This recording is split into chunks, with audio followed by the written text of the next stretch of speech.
Trois lettres magiques, WRC. WRC pour World Rally Championship, autrement dit le championnat du monde des rallyes, dont nous allons revivre maintenant les meilleurs moments de la saison 2005. Ce DVD, vous l'avez trouvé dans un numéro spécial d'Auto Hebdo. Auto Hebdo, l'actualité du sport automobile en général et du WRC en particulier. Alors, sans doute connaissez-vous déjà l'histoire. Sébastien Loeb, récit d'un deuxième titre mondial en forme de domination. Mais pourquoi ne pas se replonger une nouvelle fois dans l'atmosphère du WRC pour revivre ces 16 manches et ces images souvent exceptionnelles. En tout cas, merci d'être avec nous. Croyez-le bien, le spectacle vaut le détour. Petit coup d'œil sur les forces en présence avant le début de cette saison 2005 du côté de Citroën. Sébastien Loeb, bien sûr, champion du monde en titre. François Duval sur l'autre voiture, le pilote belge qui fera beaucoup parler de lui. Chez Subaru, Peter Solberg, ex-champion du monde, secondé par deux autres pilotes, Chris Atkinson l'Australien et Stéphane Sarrazin le Français.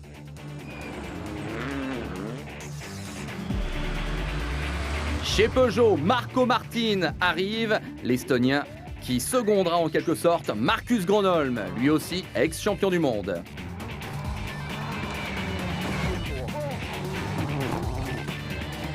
Beaucoup de changements chez Ford avec l'arrivée de Tony Gardemeister et de Roman Kresta de la République tchèque.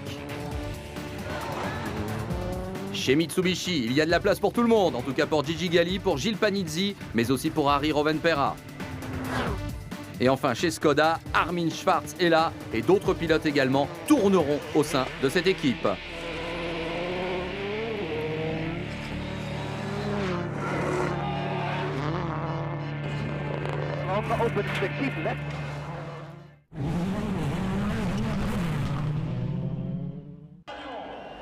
On connaît donc les forces en présence, place maintenant aux batailles sur la piste. Direction Monte-Carlo pour la première manche du championnat du monde 2005. Le grand rallye Monte-Carlo peut-être le plus prestigieux de la saison. Sébastien Loeb au départ.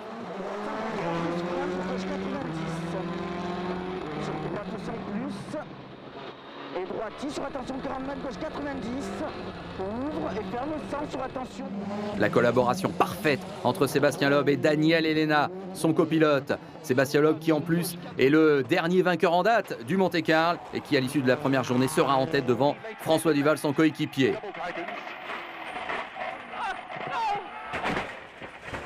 Accident pour Solberg, ça commence très mal. Nous sommes dans la première spéciale et déjà des problèmes de frein.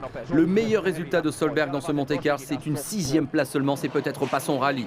Bataille pour la 3e place entre Marcus Gronholm, Tony Gardemeister et finalement Peter Solberg qui réussit à ce moment-là à revenir un petit peu aux affaires. La deuxième journée est marquée avant tout par l'accident dont est victime François Duval dans la 6e spéciale. François. Non. Non. Et non, ça ne va pas pour Stéphane Prévost, le copilote de François Duval qui sera amené à l'hôpital avec une jambe blessée. Ça ne va pas non plus très bien pour Armin Schwarz qui subit un accident dans la 7e spéciale.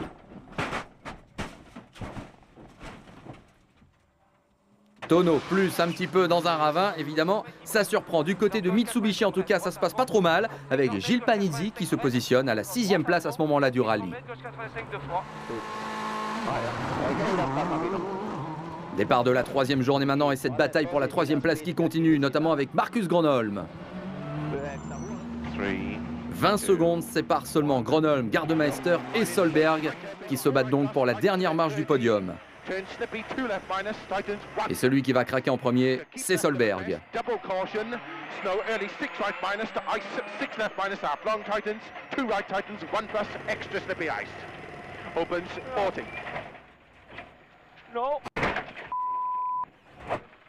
L'accident pour le Norvégien avec la neige sur le parcours de cette spéciale.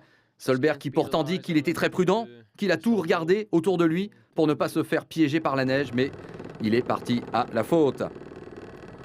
Marcus Gronholm au même endroit que Peter Solberg. Même cause, même conséquence. Sauf que Gronholm peut repartir, mais il va perdre 2 places dans l'histoire, passant de la 3e place du général à la 5e. Du coup, avec tous ces abandons, celui qui en profite le mieux, c'est Tony Gardemeister. Pour son premier rallye chez Ford, il se dirige vers la 2e place. Gilles Panizzi va monter sur le podium, le premier podium pour Mitsubishi depuis 2001, mais rien et personne ne peut aller chercher Sébastien Loeb qui remporte son 3e Monte-Carlo consécutif. Le classement de ce rallye Monte-Carlo, Loeb, et à noter donc la magnifique performance de Gardemeister, c'est son meilleur résultat en carrière pour son premier rallye chez Ford.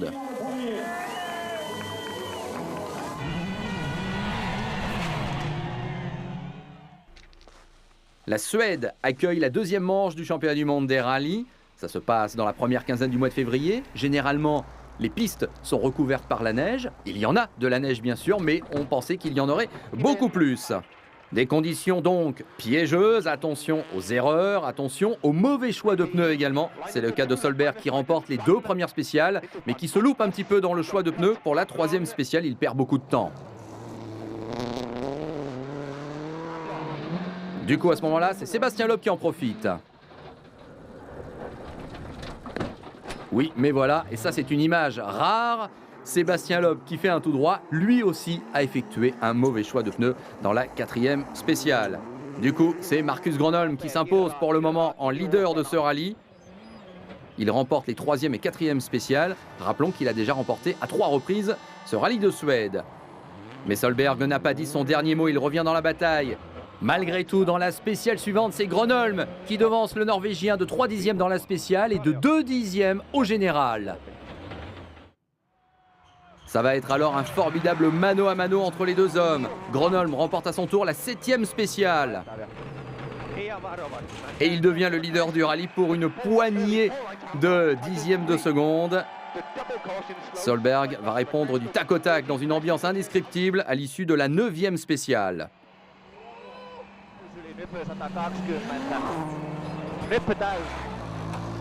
Ils s'échangent le commandement pratiquement spécial après spécial. Je dois rendre Peter nerveux, vient de dire Marcus Gronholm. Va-t-il y parvenir? Eh bien, on pense que oui, parce que Gronholm s'installe en tête après la 11e spéciale. Mais attention à la réaction d'orgueil de Peter Solberg, qui va remporter les 2 dernières spéciales au programme pour cette journée et qui va vraiment s'installer en tête du rallye. Sébastien Loeb, lui, est revenu aussi dans la course. Il est 3e au général.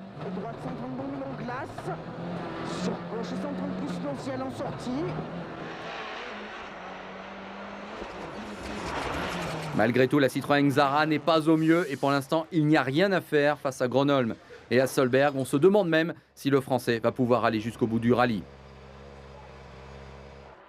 3e journée maintenant. Solberg augmente son avance.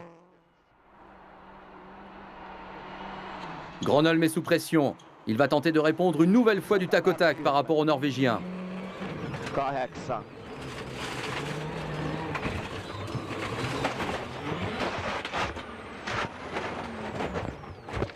Et dans ces cas-là, quand on est à la limite, eh bien la faute est possible. Marcus Gronholm en fait l'amère expérience. S'il avait terminé seulement 2e, on aurait fait une très bonne opération au championnat du monde des constructeurs. Ça n'est pas le cas, je suis déçu pour être honnête.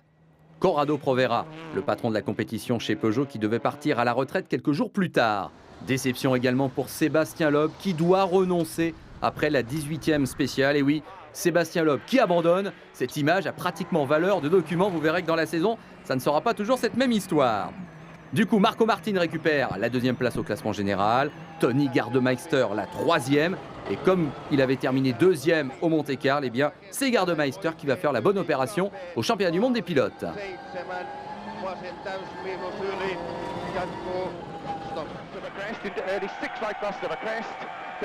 Mais celui qui était imbattable, eh bien, c'était lui, le Norvégien Solberg. Et on est content chez Subaru.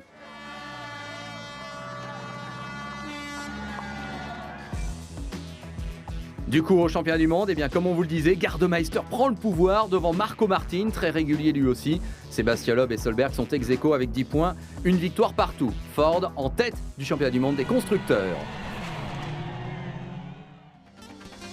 Troisième manche, on traverse l'Atlantique, direction le Mexique. Un rallye toujours coloré et spectaculaire, avec Subaru qui se présente sur les pistes mexicaines avec la dernière évolution de son Impreza. Et Solberg qui ne tarde pas à faire parler la poudre. Il remporte 6 victoires de spécial dans la première journée. Il est en tête du début à la fin. Autant le dire tout de suite, c'est lui qui remporte ce rallye du Mexique. Deuxième victoire consécutive pour le Norvégien.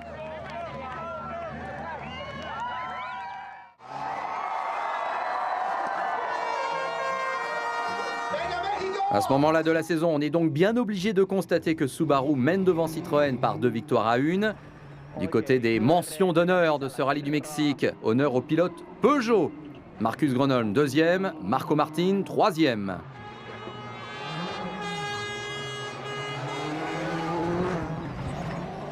Un superbe résultat d'ensemble qui va permettre à Peugeot de passer en tête du côté du classement des constructeurs.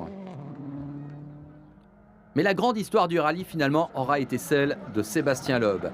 Loeb qui était 2e après la première spéciale et qui va casser ensuite un amortisseur et qui va perdre une roue.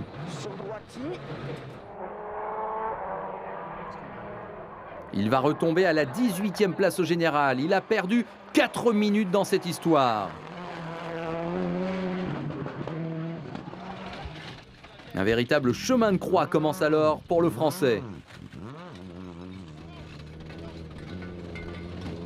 Image insolite, et regardez celle-ci, elle l'est encore plus. Daniel Elena, obligé de contrebalancer du côté gauche de la voiture par rapport au poids. La police arrête alors ce drôle d'équipage. Des pourparlers s'engagent et finalement c'est sous escorte que la Citroën Xara va pouvoir rejoindre l'assistance. Une image quand même un petit peu cocasse. En tout cas, Sébastien Loeb après peut repartir et il va effectuer une remontée fantastique pour se classer finalement 4e ici au Mexique.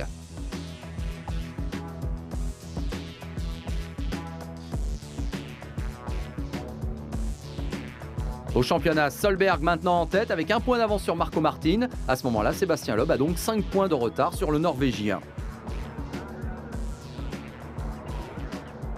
Une autre image forte dans ce rallye du Mexique, c'est celle qui concerne l'Espagnol Dani Sola sur Ford. Il était 5e avant ceci.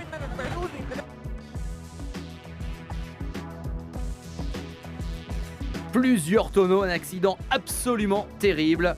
Mais le pilote et son copilote qui s'en sortent indemnes. Preuve que les WRC sont quand même solides. On reparlera malgré tout un petit peu plus tard du problème de la sécurité dans ces voitures du championnat du monde des rallyes, car il y aura un drame un petit peu plus tard, en fin de saison. Superbe paysage, superbe rallye, la Nouvelle-Zélande, la 4e manche de cette année 2005. Et Sébastien Loeb qui d'emblée ou presque prend le pouvoir. Il prend la tête après la 4e spéciale. Il ne la lâchera plus.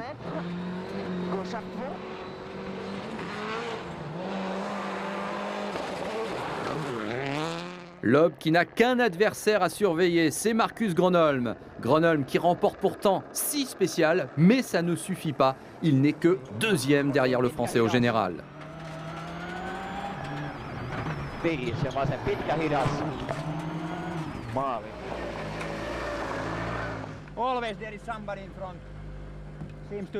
Ouais, c'est vraiment difficile de gagner, mais il faut essayer. Je suis content parce que j'ai relégué Solberg derrière moi. Il a gagné 2 rallyes cette année. Et maintenant, il me semble que ce soit plutôt Citroën qui soit bien parti. Je pense que Citroën a un avantage du côté des pneus. Je vais essayer de les rattraper. Ah, on peut toujours compter effectivement sur la détermination et la combativité de Marcus Gronholm. Mais parfois, ça ne suffit pas. Peter Solberg, lui, il a été en tête jusqu'aux 3 premières spéciales. Et ensuite, il se contente de la 3e place. Open tap long and tighten 15.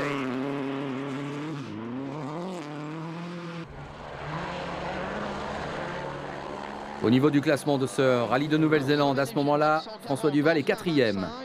Droite 70 cordes sur sommet milieu, 70 cordes.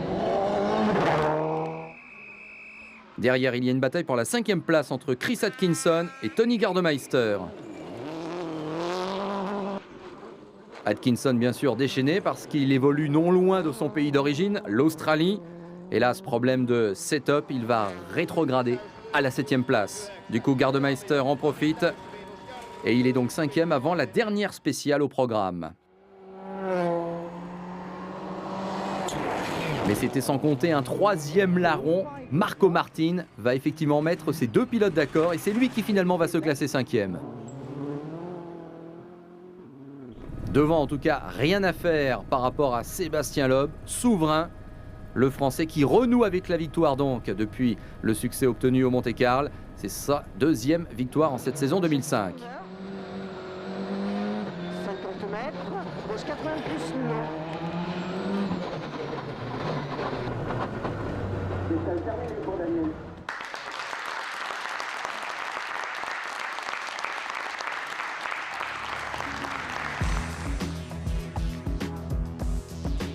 Marco Martin donc 5e finalement devant Gardemeister à la toute dernière spéciale. Et au championnat, eh bien, 1 point d'écart entre Solberg et Loeb. Attention au pilote Peugeot derrière Martin et Gronholm en embuscade avec Gardemeister toujours.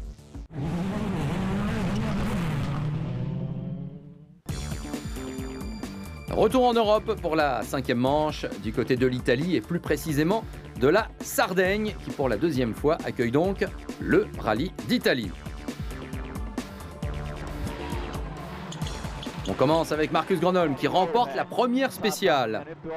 Mais ça se passera un petit peu moins bien dans la 3e.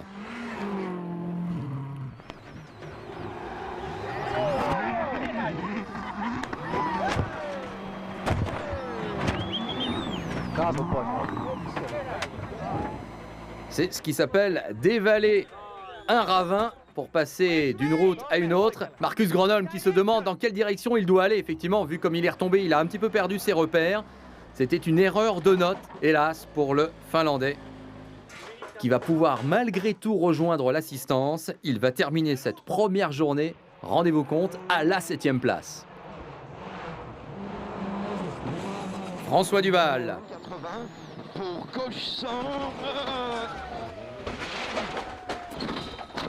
Incroyable cabriole également pour le Belge. Allez, vite, sors. Vous faites quoi? Ben, on sort. Il n'y a rien d'autre à faire, effectivement. C'était dans la 4e spéciale. Et pour la 4e fois également en 5 rallyes, eh bien, Duval ne marque pas de points. Et le jeu de massacre qui continue avec cette fois-ci Mikko Hirvonen, le Finlandais, sur une Ford privée. Bref, des conditions très très difficiles. Et Sébastien Loeb en profite, tout comme Peter Solberg. Les 2 hommes en tête du championnat se retrouvent aux 2 premières places. Derrière, on retrouve Harry Rovanperä qui est en forme, 3e. Mais attention parce que Rovanperä n'est pas forcément tranquille à cette 3e place, car derrière, un pilote revient très très fort, c'est Marcus Gronholm. Une fois l'accident de la première journée digéré, Gronholm revient plus motivé que jamais et il menace donc Rovanperä pour la dernière marche du podium.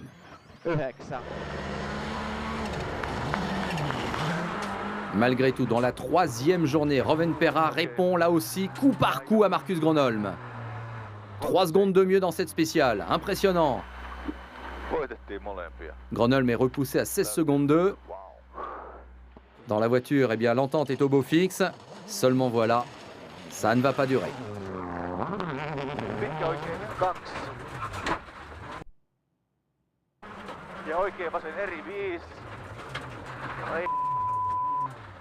Eh oui, il y a eu un contact et la Mitsubishi est blessée. Voilà qui va dégager la voie pour Marcus Gronholm.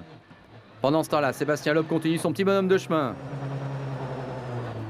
Il remporte les spéciales les unes après les autres et il remporte finalement ce rallye d'Italie. Il passe en tête au championnat du monde avec 1 point d'avance maintenant face à Peter Solberg. Et avec désormais 3 victoires contre 2 à celui qui se présente comme son plus dangereux rival, eh bien on le sait maintenant, hein, c'est à ce moment-là que Sébastien Loeb a véritablement mis son emprise sur ce championnat du monde des rallyes 2005.